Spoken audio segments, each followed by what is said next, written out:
Hello and welcome to Console Shock Retro Modern Gaming Chat with me and Stu, episode 81. How you doing, Stu? I'm doing very well, Trev. Thank you very much. We're loving the hair that you've got going on at the moment. Just saying, look like a sort of a mid-2000s Jimmy Bullard during his I know, I've got to go and get it cut. Yeah. I've got to get it cut. It's getting out of control now. Well, you can do now. Everything's open, so you know you're gonna get. I've got no excuses. I've got no excuses. You just like having it. It's like having long flowing hair. Yeah, partly. Does anybody want to run their hands through it when they see you? No, I do right now. I'm telling you, might be a bit creepy, but I think it's a platonic. a little bit. Yeah. How's your Series X going? Now you've had it for a little bit. Yeah, loving all those exclusives. I've completed the one exclusive. Oh, really? For it, yeah. I talked about that last time. The media, very good. I've now completed Outriders, and I actually thought it was really good.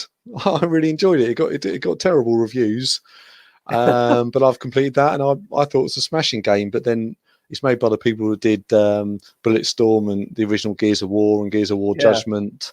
Good pedigree, then, isn't it? So it's the type of game that I've generally liked in the past anyway. So I finished that and sort of doing the end game bits now and see how I get on with that for a while. Oh, cool. I just did a bit of what was the last things I played? Finally managed to play MLB The Show from Game Pass, and I've just been in a sports game. Unfortunately, a terrible phase of just playing a load of sports games, like the filthy casual that I am. NBA 2K21, which I quite enjoyed, although I kind of messed with the sliders, so it's like you have a 100% chance of scoring from a 2-point area and a 90% from a 3-point area. So it's just basically NBA Jam, but a serious kind of looking version of NBA Jam, which is weirdly a lot of fun. If you put the each quarter length down to a minute, do the sliders like that. It's like, you know, you can just sit back and relax, not have to try too hard. Does the ball, like, you know, it doesn't set on fire? No, it's not the same. Not the same. I know. You can still get NBA Jam on Fire edition, can't you? The sort of 360 and PS3 game if you want that. But no, so I've been doing that, and nearly at the end of Halo 2 and the Master Chief Collection. Do you know what? That's really hard. It's not too bad.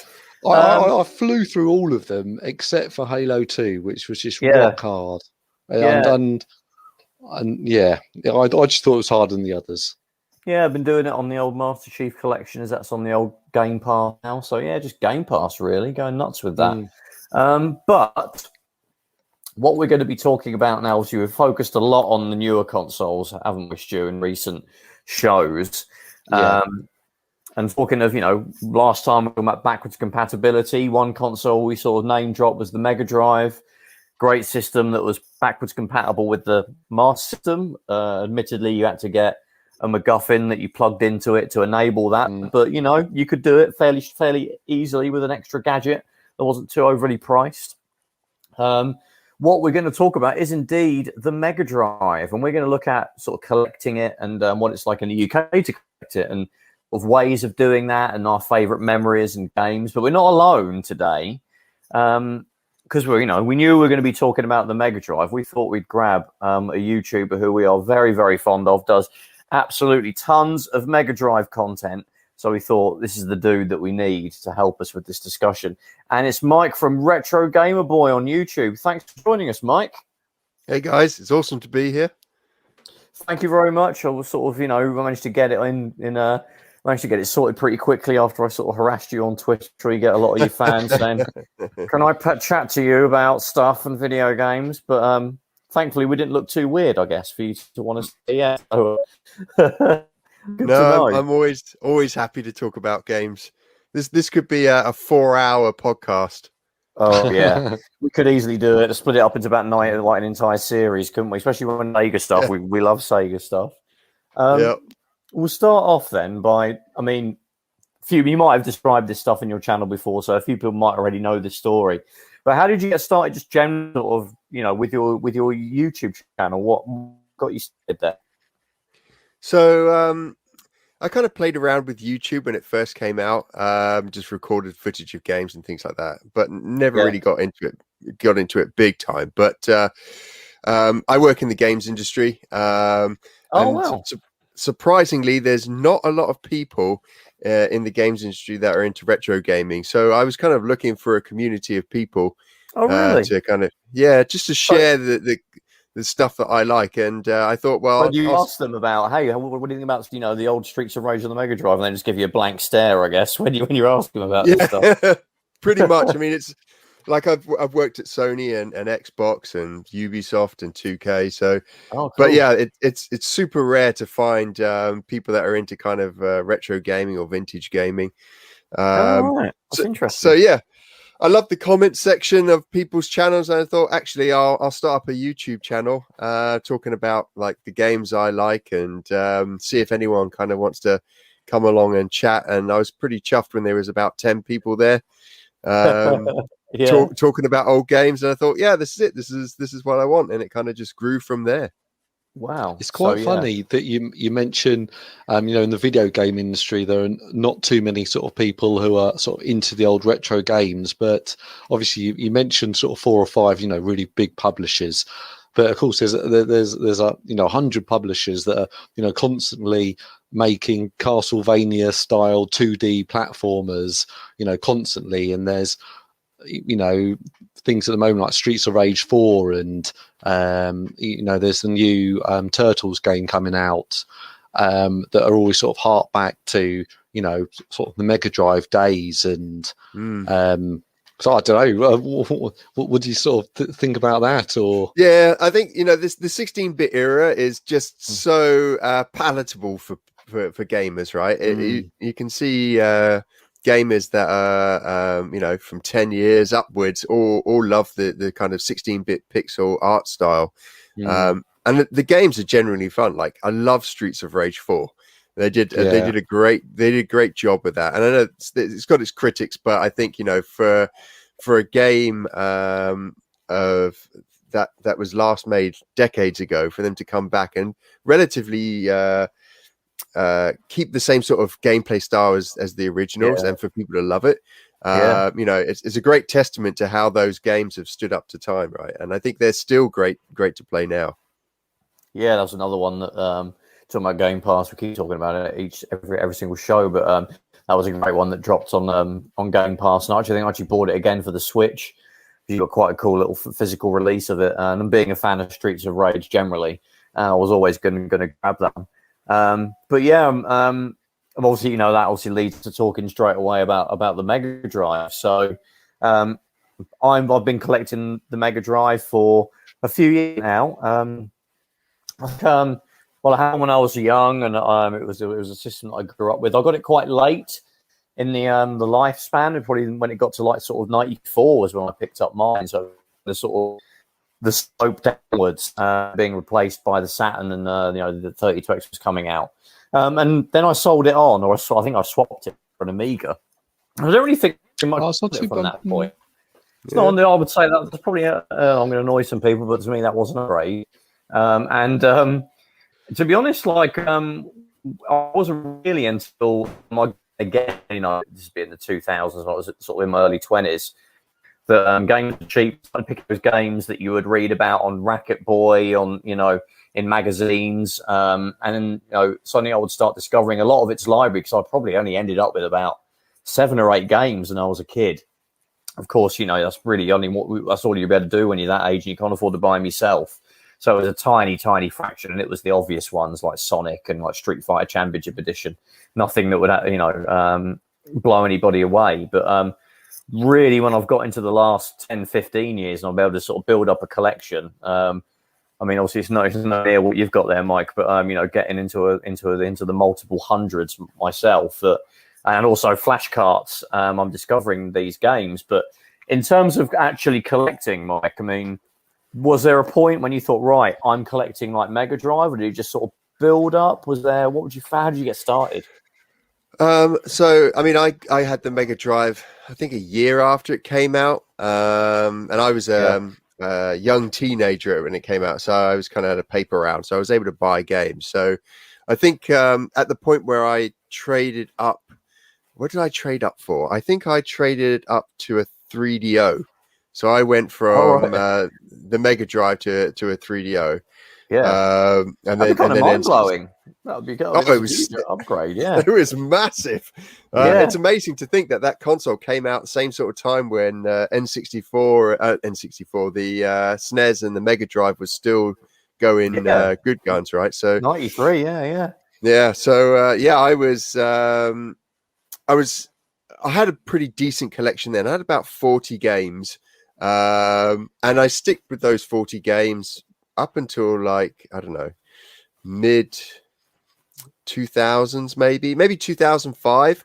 And then I started wanting to pick up a lot of the games that I missed out on, and I maybe got up to the kind of low hundreds. And then it wasn't until I started doing this channel, and I was doing some research on like the EA collection. I was like, holy crap, the EA collection was like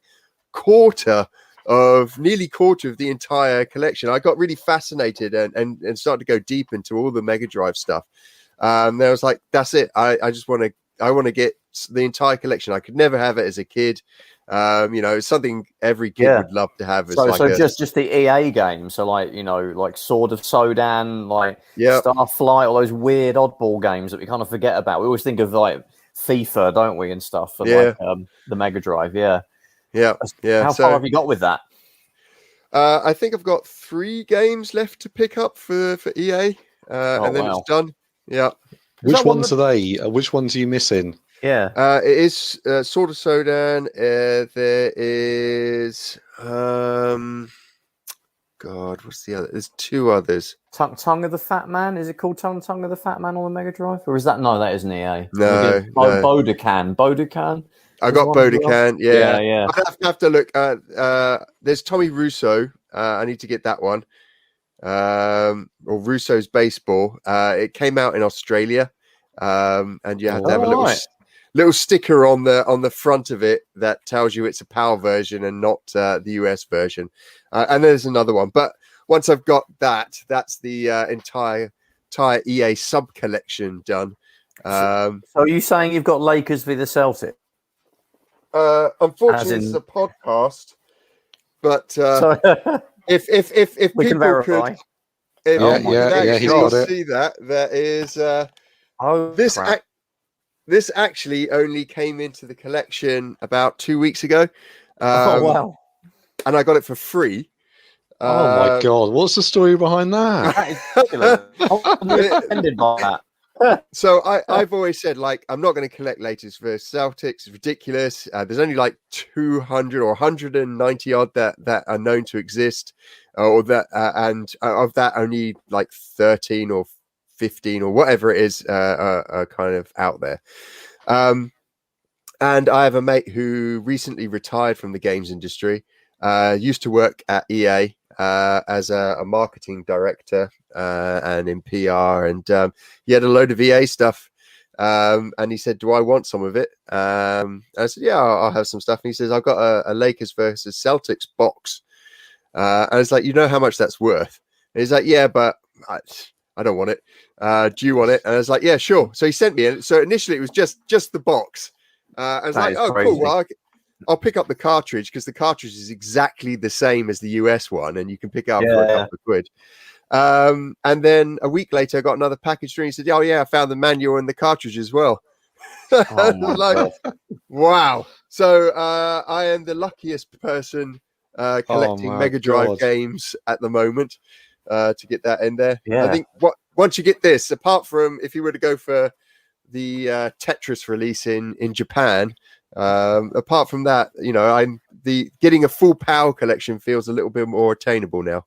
Yeah, God, I mean, obviously you're aware that's all crazy expensive, so that's a pretty investment you need after there. Yeah, that's amazing. Yeah, definitely. Yeah. It's only about 190 or something, isn't it? I think someone found a sheet like a few years ago of a stock keeping record. So yeah, I don't know what's happened to those other, only a handful have appeared in real life, haven't they? I think. Yeah. So there's another one found. Oh wow! Have you announced that on your channel yet? So I had a pickup video that I did maybe a week or two ago.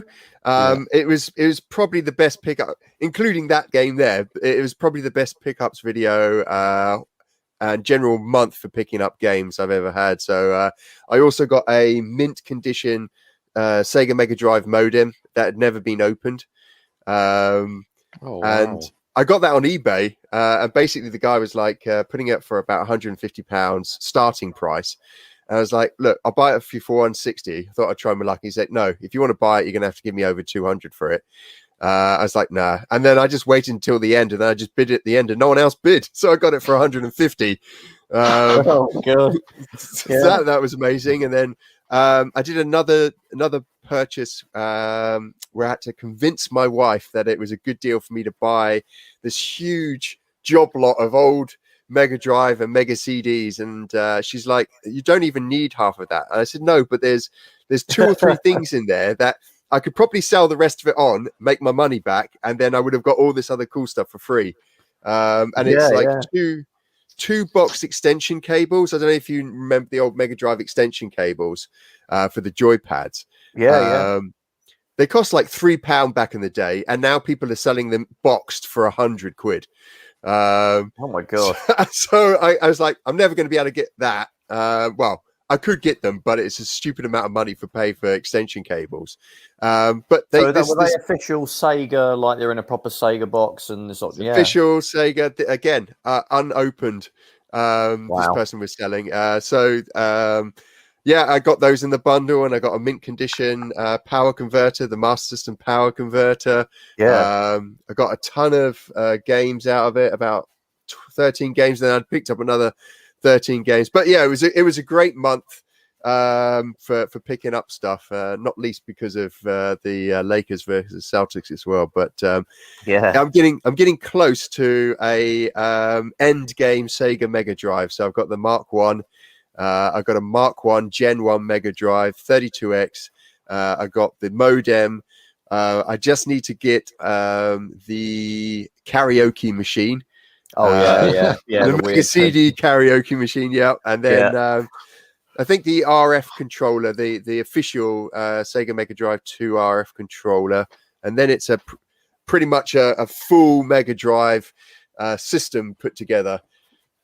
Wow, that's amazing. I did have those remote control infrared controllers. I had to get them from America, so they were actually the Genesis versions. Thought they were kind of crap. When I tried playing with them. You've obviously got to literally be pointing the thing right at the thing. And so, as soon as Crix started making wireless 2.4 gigahertz Mega Drive controllers, I bought one of them, and they're obviously absolutely brilliant. And I've got the retro bit ones as well. Have you tried those controllers, the retro bit? Yeah, I got both. I bought 2, so they're plugged into the front of my Mega Drive at the moment. They're fantastic. Yeah. I actually use the I bought 2 myself as well, like 2 Mega Drive ones. But I use one of the Mega Drive ones on my Saturn, because obviously you can just pair it. You can pair it with the Saturn. It's got the 2 extra L and R buttons, isn't it, on the retro bit? And it works great. I just like the D-pad a bit better, and the some of the and how it feels in my hand, like kidney bean sort of shape. As good as the and also, you know what, the retro bit Saturn controller that I got, found a couple of the button stickers as well, which I think was an issue that they had with it. I've got to like file down like something on it, some extra plastic or something, which I'll do at some point. But they're really great controllers. Did you see that Retrobit say that you can actually buy the internals and then take your original Mega Drive pad and just put all the wireless stuff in there yourself? So you can take an original Mega Drive pad and just mod it. Yeah, I haven't actually done that for the Mega Drive pad. I've done it for my NES and my Super Nintendo pads. They send you the guts and you just pop it into it's great because you've got like an official, the guts aren't, but for all intents and purposes, it looks like an official wireless pad. And it's great on my NES. But the only annoying thing is like on my NES, because I've got like an EverDrive, and my NES is also modded to have an in-game reset. The only trouble is like you have to hold down a bunch of buttons to do that, and that sometimes those buttons combinations also are controlling whether you're turning it on or off, or you're putting it in pairing mode and stuff. So I've sort of killed the functionality of my in-game reset a little bit.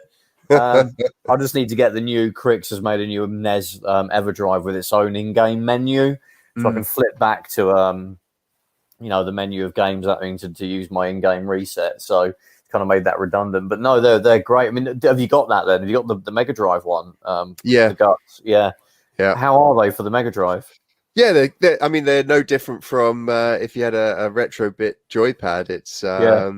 It's just, I think it's having it. In fact, they've done a really great job with the retro bit form factor. It feels very authentic. I guess the only difference is that it's a nice worn-in pad that I have.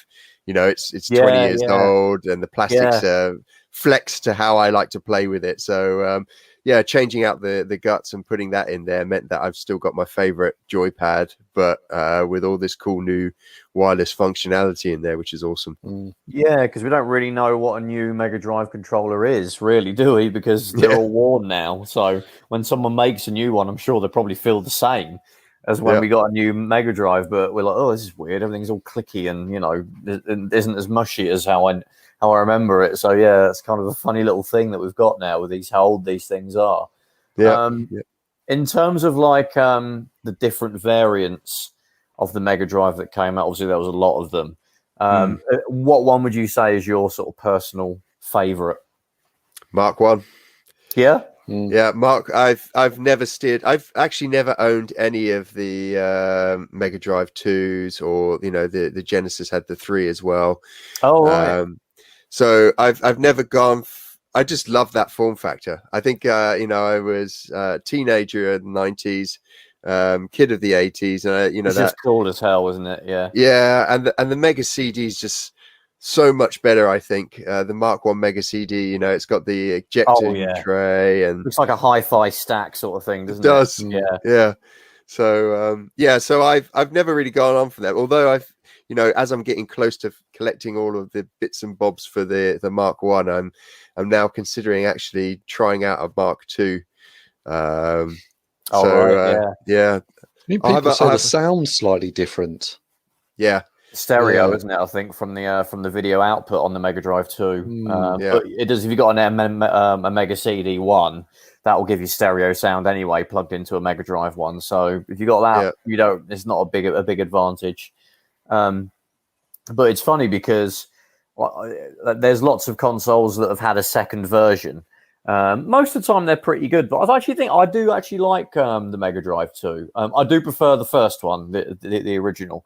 I mean, sit a NES next to a Mega Drive, it just looks so much better. It looks like a games console, whereas a NES could be mistaken for some weird VCR or something, which is what they were going for. I get it. They didn't want to look like a kid's toy, did they? They wanted to look like an appliance, I guess. But Sega were just like, let's just go balls out and make some crazy futuristic thing. And none of the other consoles are anything like it, really. Like PC Engine doesn't really have that futuristic feel. The SNES, obviously the American one is like ugly as balls. And then what we got was the Famicom, Super Famicom, which looks pretty good. But yeah, you can't beat that first Mega Drive. But I do like the style of the Mega Drive too. I've never used a Genesis 3. I think they're a bit naff. Have you ever seen one of them, Mike? Have you think about getting one? Yeah. Are they there? I think they're made by, is it Majesco? Yeah. I think so that a lot of the licensing went over to them, didn't it? And they started re-releasing some of the games in the States as well. But I think it's really pared down, that one. I mean, the Mega Drive 2 was pared down quite a bit. But yeah, the 3 just I think is just about plays the games. I think that's the trouble with it, isn't it? I think it breaks a bit of compatibility, doesn't it? I think you can't play virtual racing on it, I think. Yeah, I don't think you can do the 32X and the Mega CD as well, can you? No, you certainly can't add those on, no. Yeah. No, it hasn't got the extension port, has it, on the side or the back or whatever? No. So it's a bit crippled. I think that's what they did at the time, was they sort of they did the same with the SNES Junior, and they sort of made real value cut down versions and took out lots of features for sort of consoles at the time, which probably made sense. But I don't think anyone who's a sort of collector would be too interested in the Genesis 3, other than a little bit of an oddity, not really to actually use it. Yeah. I think the a good one that annoys me, that I think is really good if it wasn't for this one critical flaw is the Nez Top Loader. It's just RF only, isn't it? The US version of it. So you're kind of screwed, really, unless you've got an analog TV. I know you can mod them, but obviously that's an extra hassle, and they're already expensive. The top loaders, they've actually gone absolutely berserk in terms of pricing because there were just so few of them made versus the original box NES. And really, nowadays, get yourself blinking light win. That nips in the bud. The whole cartridge, loading issue you have with the top loader. And it's probably the best version of that console, I think, isn't it? You've got composite out, which okay, it's fine, they kind of crippled it with that top loader, which is a shame. I think it's really cool. But when we talk about like the different versions of the consoles, one frustrating thing, I mean, we've mentioned like the Mega CD one is a beautiful looking unit, especially when you've got the Mega Drive on top of it. It looks like a hi-fi, like we were saying. There are issues with capacitors and keeping it working. Have you had any of those problems, Mike, with your sort of Mega Drive hardware? No, not yet. So my Mega CD is the Mega CD I got when it came out, and it's still working. Wow. The Mega Drive, I have got my original Mega Drive, but it was a Gen 2 Mark 1. So lately my last pickup has actually managed to pick up a Gen 1, so it's got the expansion port on the back for the modem. Right, but I did reshell it, so I took the top off of that Gen 1, and you can tell it's the Gen 1. It has the high definition graphics, and the white bit at the front is a transfer on the front. But I quite like the Gen 3 top casing for the Mark 1 because that hasn't got the writing at the top, unfortunately, but the white bit is an actual physical piece of plastic. And then the round disc is completely molded, whereas the Gen 1 and the Gen 1 and Gen 2 Mark 1s, they were separate pieces. So but yeah, I haven't had to do it, although that big bundle I bought had 2 Mega CDs in it, and both of them didn't work. So I got them recapped, new fuses, realigned the lasers, and they're good to go for like another 40 years now. Once you get them recapped, I think that's it. They're good to go for almost forever. So yeah, I'm sure at some point I'm going to have to recap it. I'm not going to be lucky and have the only Mega CD that doesn't die. My favourite Mega Drive was the, I think it was the one from Hong Kong. So it was PAL, and it had the much wider sort of cartridge slot, so you could play the Japanese games in it, and that was the one that I would always sort of try and get. And to give you a little bit about my background, is I used to run a video game shop in Croydon. Play Nation Games is still going, so hi Dan if you're listening. And so we always used to get those in, and it was, oh no, this is the better one to get. I would tell people because you can put the, you can play the Japanese games and so on. And it was have you got one of those machines? No, I've been stuck. I've just got the UK ones at the moment. I haven't gone big on the hardware. I've gone kind of tunneled down into the hardware and trying to get the full set of something, but I haven't gone broad with it yet. I think once I've finished collecting the games, which is expensive, I'm gonna like I said, I'll go for that Mark II. I'll get the Mega CD 2, and I'll probably start getting some of the variants, but I find they're easier to come across and still relatively cheap. I can buy a Mega Drive for the cost of one of my cheaper games, but there's games out there that cost 15 times more than it would be to buy the Mega Drive. So I'm focused on the games at the moment. How many games have you got, and how many left to collect in your collection? So of the UK collection, I've got about getting close to 400. Yeah.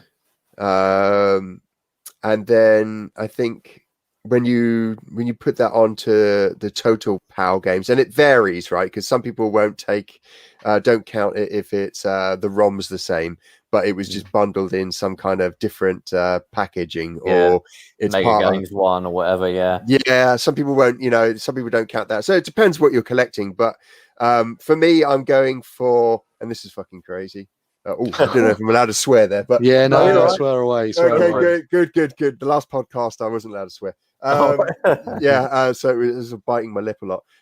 Yeah, but I'm crazily going for everything. So going for that Clax variants, and I've got the classics. I've got the full classics, EA classics set.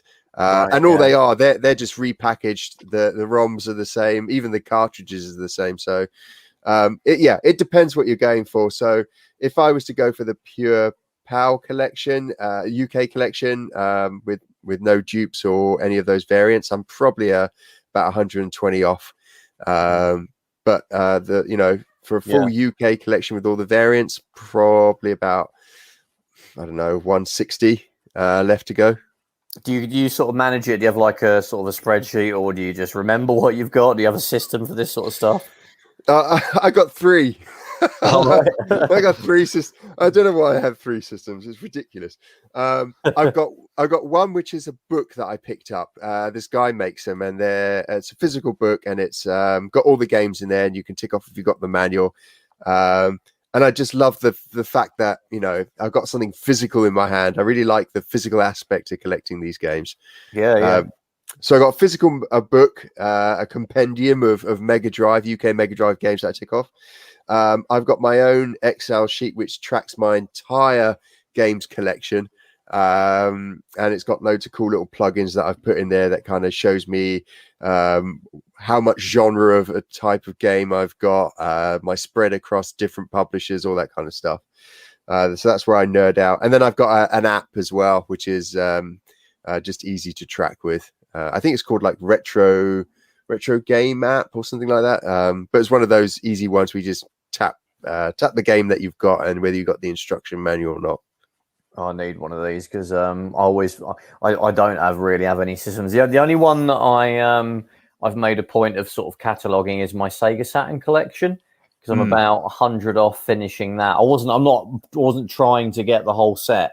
Normally, I don't really aim for whole sets. I just get the sort of the games that interest me. But because I've just kept picking games up for it, it's just ended up getting into the hundreds without me really trying. And I think there's 240 PAL Saturn games, and I'm over 100 now. Wow. But unfortunately, a lot of them that are left are the ones where you're gonna have to sort of put a fair bit of money down. So I don't know when I'm going to try and tackle that. But I've got a spreadsheet, and I literally went through it one day and like ticked off what I had and saw what I didn't have. I think I've got about 60% or something of the PAL collection. And other than that, it's kind of stupid, but I've literally like taken photos of my shelves. So if I'm in like CEX or something, I'm like, oh god, have I got that game? I can quickly pull up a little photo of that part of my shelves and see go look like my Mega Drive games or something, and actually see what I've got. Super stupid way of doing it, but it's kind of, I'm lazy, so that was a quick way of doing that. Actually, is it just you? Obviously, you mentioned the shop and everything. Would you say like I can't remember if I've asked this to you before. I might have done it before, but was Mega Drive like one of the most popular retro systems? And I kind of feel like it probably should be. Pre PlayStation. What was that to me, Trev? In the was it the most popular out of the sort of 8-16 bit?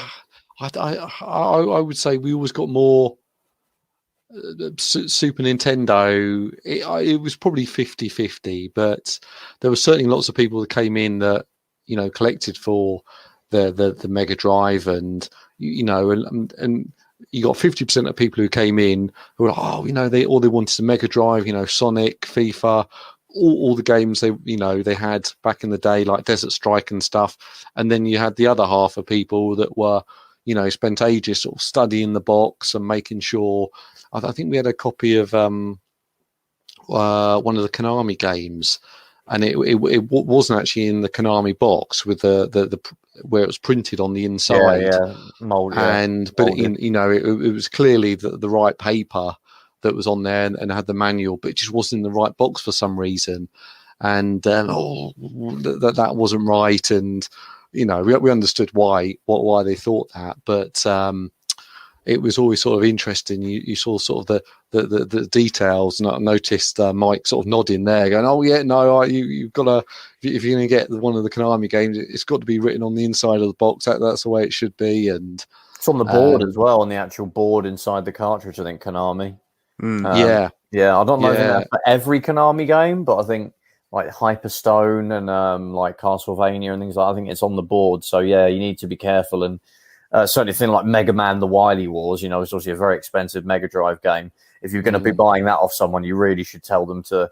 A lot of people get annoyed by that on eBay if they just, it's just something they pulled out of their attic and they're just dumping them on eBay. And you're like, oh, could you open it up and take a couple? I've had people say that to me. Like I've said, can you send me a picture of? People always put the crappiest pictures for like some really big game that you're after. Yeah. And it's not necessarily because they're trying to hide the fact that printed out the sleeve or something. But and you'll ask them like, can you just unscrew the cartridge? And they're like, what are you saying? You're trying to selling fakes, or they probably aren't even aware that there are fakes of this stuff. They just think it's just sort of old junk games no one cares about. So it's actually news to some people. But yeah, no, with Konami games, I don't know about other developers. Something like, I don't think Capcom or Mike, did Capcom or EA or anybody have special boards? Well, I mean, obviously EA manufactured a lot of their stuff themselves. That was the big thing with them. And then you've got Codemasters, were another a big developer that managed to get away with doing their own cartridges, their own box.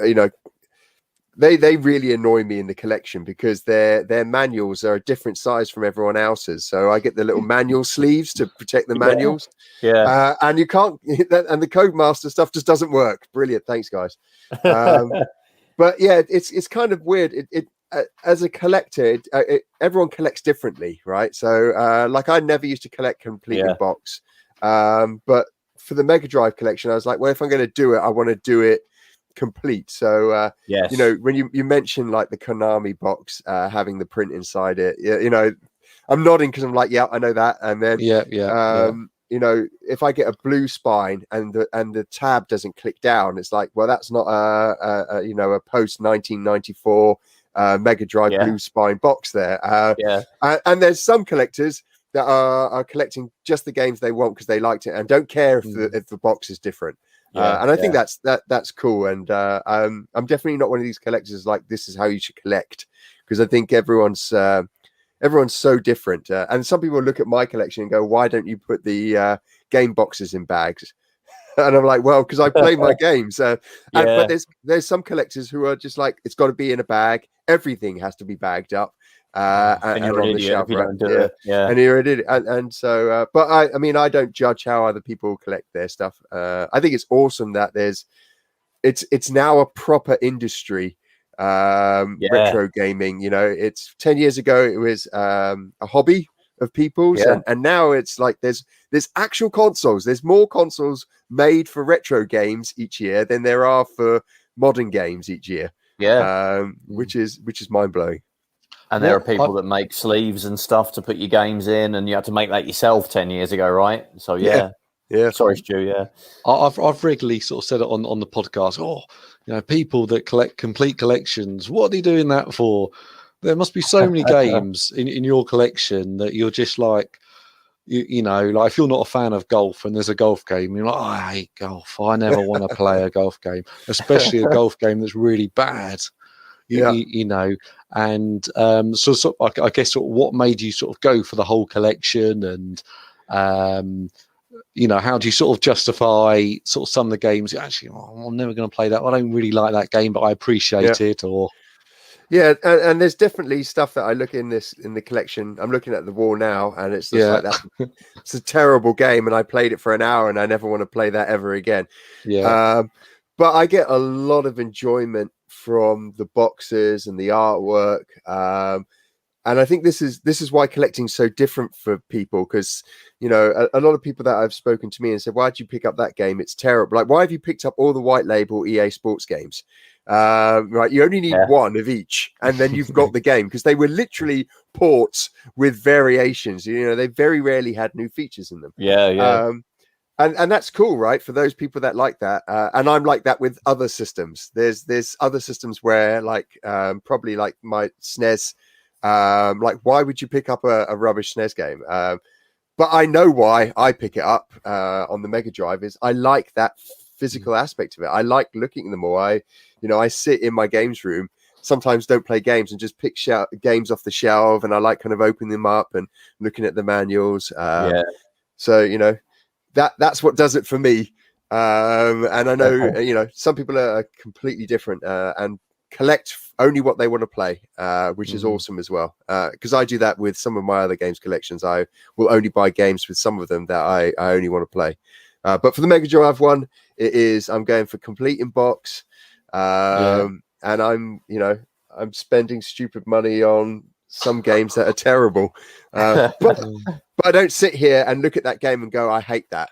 I actually look at them and go, this is brilliant. I love looking at all the white labels of the EA games and then looking through them and just going, this is brilliant. I love that one. And looking at comparison of the different boxes of as they've evolved over the years with the FIFAs. So yeah, I think like I say, it's different for everyone, but for me, I like just having them all. Yeah.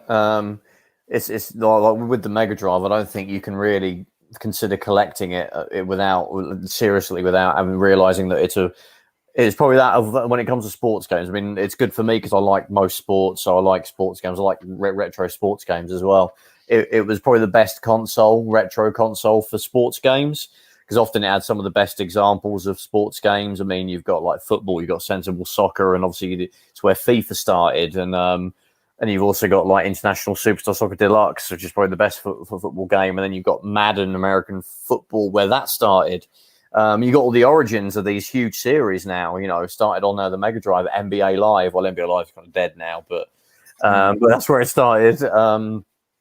And a huge, a massive portion of the library is sports-based. But one of the advantages, I mean, when we're talking about, you can open up the box and get the booklet, it's far more likely that you'll be able to get a game boxed and complete on the Mega Drive than you will on like the SNES version, just because the boxes are just the best boxes ever. Because they're based like VHS, clamshells. They're absolutely rock solid. You've really got to batter the hell out of them to make a huge, difference in their, in how they look and their quality. Obviously, you still get a few that are battered. But often the inlays are going to be pretty much in good nick. I mean, the only issue you'll probably come across is if the inlay print was slightly bigger than the plastic it slides it into. So you get the bottom kind of frays a little bit, or the top. I mean, if you want, you can kind of cut that bit off. It looks a bit more pristine. Although I avoid doing that. I just leave them as they are. You might get a bit of water damage if it's been in an attic, and they'll get a bit crispy sort of thing. But we'll often, the manuals are a bit easier to get with the cartridges, because again, people sort of tended to keep the complete thing. Unlike, it feels like NES and Super Nintendo, where they just, kids just took the cartridge out, chucked the box and the manual in the bin, and just kept the cartridge, out, sort of thing, which is probably why there's so fewer. And it's an interesting comparison because, a game that released on like the Mega Drive and released on the Super Nintendo, in some cases, even we're talking about sports games here, even though the Mega Drive version would often be better in those. Something like Sunset Riders, the SNES version will be like double like the cost of like the Mega Drive version. I mean, I think a factor would be the fact that it's more difficult to get a box. But I mean, Mike, have you got any thoughts on why you think that is? And there's two ports, Mega Drive and SNES, and the SNES is always more expensive. What do you think about that? Yeah, I think it's interesting because I think there's some games that's true and other games where it's not true. I mean, the SNES one is probably because it was a better conversion. The Konami had actually done a lot of exclusive deals with Nintendo, so Sega fans didn't get much of a look in. But at the same time, when they looked at the European and Brazil markets, Nintendo and Sega were head to head. And Sega kind of was edging them out a little bit. Whereas if you look at their home territory in Japan, the Mega Drive was non-existent, and this all of the SNES, you know, like it's like more than 50% of its sales came from Japan. So you'd see these poorer quality ports come to the Mega Drive, but saying that, the SNES version of something like Sunset Riders is a superior version because it's got more RAM, it's got more than double. And it's actually quite an amazing technical achievement to see it on the Mega Drive. But I think a lot of the SNES stuff will be down to the fact, for me at least, when I compare like a complete in box between the two, that cardboard meant that it got chucked, and because there was no box to keep it in, a lot of those games would also perish or be thrown out because a lot smaller, you know, parents would get a load of this from rubbish from a room and then just chuck it out, right? It wasn't in a box of anything. So I think that might have contributed to it. But it is also easier to collect for the Mega Drive because, like you say, it's the games are surrounded by a tank. And so, you know, for me, when I was like, I'm going to collect complete in box, it wasn't a crazy adventure to go on because it's certainly possible to do. I don't know how I'm going to feel when I try to go for a complete 32X collection if that's going to change. Awful cardboard boxes as well. Yeah. Terrible cardboard boxes. That leads on to the next question. So, you know, you're well on your way to your Mega Drive collection. So once you know, you talked about getting, you know, UK, then PAL. Are you then going to go for, you know, the Brazilian collection, or are you going to go for Mega CD, or are you going to go for 32X, or are you going to go, right, I'm done with that and I'm just going to collect the games I want? What's your next direction afterwards? I think I want to build out the Mega CD collection. I love playing on the Mega CD. I had a huge collection back in the day, and only kept a few games in the Mega CD when I was, you know, when I wanted to get the PlayStation. I sold a large amount of that off to pay for my PlayStation. Yeah. Not as bad as my N60, my SNES connection. I had, I don't know, a couple of hundred games, and I sold all but 20 of them for beer at university. Yeah, common story, probably. Yeah, that's. Were they boxed? Were they all complete? They were complete. They were, because they were all the. You know, I was one of those. I was one of those kids that like to keep my stuff together. So and when I think back at some of the games that were in there, that I literally just took them down to the local game store and just like, just give us a tenner for the lot, and then go down the pub with the mates. Oh God! Yeah. Did you manage to get any of that back, or is that still a work in progress? No, I think, you know, I love my the SNES as well, so I'll just pick up the games that I enjoy for that. And I think that, you know, there's a lot of systems that I've got in my collection that I'm going to just pick up games that I've really liked. Will I go for another full complete collection? I think I would really love to have a full Mega CD 32X Mega Drive collection, PAL or UK at least. The same ultimate collection, Then you know, I that's the sort of thing I'd probably walk into my room and just sit in front of for 2 hours. You know, Scrooge McDuck style. Just into a pit of Mega Drive cartridges and maybe not do that, we damage them. And I don't know what it is. It's so weird. I don't know if other people have the same thing, but I just love looking at the stuff, and I think it must be nostalgia. It must be nostalgia. But I think Mega CD definitely want to collect for that. Whether it's a full collection, I don't know. 32X.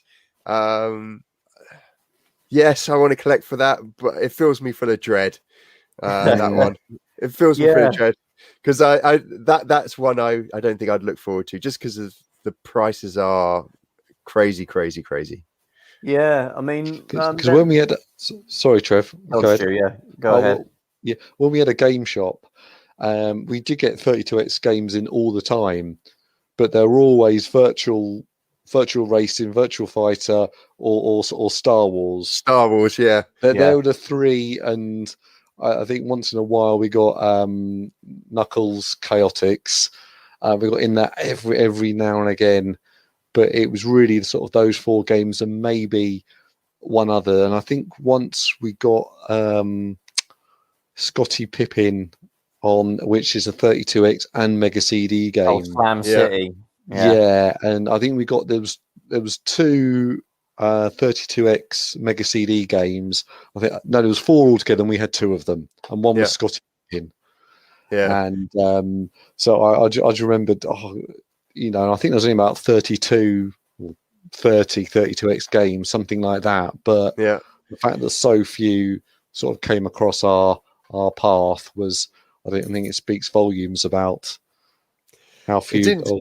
It didn't do very well at all, I think. No. You know, and I got rid of so many. I had like Metalhead, and I had Corpse Killer CD, 32X CD, and so my collection wasn't huge on the 32X when I got it. It was about 15, which is actually a decent percentage of the collection. But again, when I sold it, and I think back to selling it, I kept it until the early 2000s, and then and it was all mint because I looked after all my stuff. Wow. Yeah, some lucky bastards got my games. That's on someone's shelf now. Yeah, I want them back. It's interesting to talk about the Mega CD and like the 32X. I mean, in the grand scheme of things, they obviously were disastrous for Sega because obviously, you know, Sega wasn't able to support them for any period of time, and they largely led to the Saturn being unsuccessful, and probably the Dreamcast as well. Although I maintain the sort of the PS1 really stopped the Dreamcast from being successful. But they're still really good. It's not like the CDI, and I'm sure that I'm going to upset Bob from Retro RGB because he loves the CDI, but that is really difficult for you to sort of name, you know, a handful of games that are genuinely good unless you're a big Hulk Hogan fan and like Thunder in Paradise. Which I probably would like that, to be honest. But the Mega CD, I mean, you're adding an extra couple of 100 games to the library. A huge chunk of them are genuinely good. And I know you could sort of say, well, a lot of them are ports and you just get a good soundtrack, but it's still worthwhile, you know. Earthworm Jim Special Edition, it's just a port, but you get a couple of extra levels, really awesome soundtrack. Eternal Champions, kind of technically Eternal Champions 2. I really like Mortal Kombat CD. I love that. I love that. Absolutely got panned by everybody saying, oh, it's annoying, you got to wait like 10 seconds to load the fight. The only bit that it really is irritating is when you're fighting Shang Tsung, but that's like, you know, 1% of the game really is that battle. And you can live with it just about. But you know, the fact you get the arcade music, it's the best 16-bit port of the game, but by a mile. So I really enjoy that. You know, you got some great games on there, and even the 32X. I mean, nearly all the games on there, from like Cosmic Carnage is terrible, and like maybe another couple others, but nearly all the games are pretty decent. Again, a lot of ports. You know, WWF WrestleMania, Raw, Pitfall. Tough Man Contest. But still pretty good games, and you've got exclusives like Virtua Racing Deluxe, and I would say that Virtua Fighter and Star Wars Arcade are probably worth, and Knuckles Celtics are worth buying it on its own. I mean, well, they're quite expensive now, aren't they, to get it? But I mean, if it was in the price that it ended up as, which is like 50 quid, wasn't it? At some point, they were giving them away in the late 90s. It was absolutely worth getting one then. I mean, I'm hoping someone will figure out a way to sort of shoehorn a 32X into an EverDrive. I know it's difficult because you've got to feed the video output of the Mega Drive into the 32X. I don't know how you could do that in one of those cartridges unless you stick that sort of video input on the cartridge. So, hey, Cricks, you listening? Maybe try that. That might work. But, I mean, we obviously got Mega CD support on those. But, yeah, definitely worth it. And you would struggle to get certainly all of the games of the 32X. Like I said, you've got awful cardboard boxes, very expensive. Mega CD though, you know, they've gone up in price, but Night Trap, I mean, you know, people were going nuts buying the limited run like Switch version and PS4 version, like 100 quid. I'm like, you can get the Mega CD original for like 30, you know, which is like, you know, expensive for an old game, but Nothing like what those cost. So I got a couple of the expensive ones as well, which will help me along. So I got like Keo Flying Squadron. All right, yeah. It's got the spine card for that as well. Have you got the demo? The demo of that? I haven't got the demo of that. No, that's the one with the full game on, isn't it? Yeah. Is it? I didn't know that. The demo I think is you can do the level select cheat or something and just have access to all the levels. Wow. Yeah, you basically, I think originally, it's just the first level, isn't it? Which is the demo. But yeah, they left the level select cheat in so you could just unlock the whole game. So they gave that away on was it the front cover of Mega or something? Wow. The Mega Drive magazine in the 90s. I mean, that's a good sort of final point as we're sort of nearly hitting an hour. I mean, what about the magazines? Is that something you sort of collect or do you look at all? So I got rid of all my magazines. I collected the demo discs for a while, especially PlayStation. Yeah. I got a full PlayStation demo disc collection and PS2. Cool. I love those because you could just dip in and play some of the games that you never got before. Yeah. But I recently got with that big bundle. I got a load of magazines, and they're actually jewels. I've forgotten how great they were. Like one magazine has a list of every single peripheral third party, to buy, and it was just an article. Yeah, and there's loads of stuff in there that I never knew. You look at Retro Sega Retro, and you go onto these websites where they document everything. And actually, these magazines have a ton of stuff that isn't in there. So they're great. I found actually recently they've been great for just the treasure troves of information that I'd forgotten about or just seemed to be have lost. Yeah, that's a really good point because people sort of question why would you bother getting the magazines? It's just old reviews of the games, and I'm like, no, it's a kind of an encyclopedia in a weird way. I mean, they're not literally, A is for this, B is for that, but there are old peripherals that will be in there that might not have a website about them or anything or maybe you can then go and pick it up on eBay. Yeah. Like we talked, Stu, about like Amiga mags and obviously the amount of stuff that that came out for the Amiga, like accelerators and all that stuff. I mean, you wouldn't want to buy an accelerator these days from a 1992 like when they came out from then, it probably wouldn't even work anymore. But I mean, the amount of information that you get in these is like if you collected every single one, it's an entire Wikipedia of of the legacy of that console that the magazine was for. It's just they just take up so much bloody room. That's the only thing, and they're heavy as hell. Yeah, you get a whole box of them. I bought, I think it was the first 80 issues of official UK PlayStation magazine a few years ago. Cost them about as much to ship it as it did to buy them individually because it was so heavy. I mean, where do you keep those? Do you keep? You've got a game room, haven't you? That you keep all your stuff in? So they're just on a bottom shelf at the moment. I've got about it's not a huge amount. There's only about 30 in there. But I found them useful. Even the adverts. Looking at the adverts. So I'm not as precious about the magazines as other people are. So I've been tempted, and some of my friends are like, "Don't do it," but I've been tempted to like cut out some of the adverts and put them into frames for some of the games. But I'm not heavy into the magazine stuff. But having picked up some just by chance, suddenly appreciate how cool they actually are for just information collecting. And there's somewhere I've looked at the review and I was like, I can literally remember reading that in W.H. Smith's because I didn't want to pay for the magazine. But going in and reading that review, It's funny. I have a lot of nostalgia for the really lame ads. Like I read like a computer and video games issue from like 1996, and it was just an ad for like what the games that have just come out in Woolworths. Really boring, just white with the Woolworths logo at the bottom. And it's like pick up these cool games now, and it was like Toy Story for the Mega Drive, which was like on sale for like 30 quid.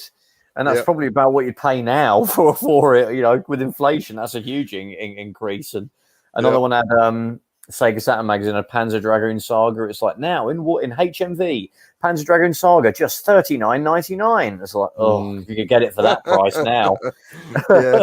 an absolutely mint Panzer Dragoon Saga for 40 quid. Someone needs to invent a time machine so we can go and grab all this stuff. But yeah, okay.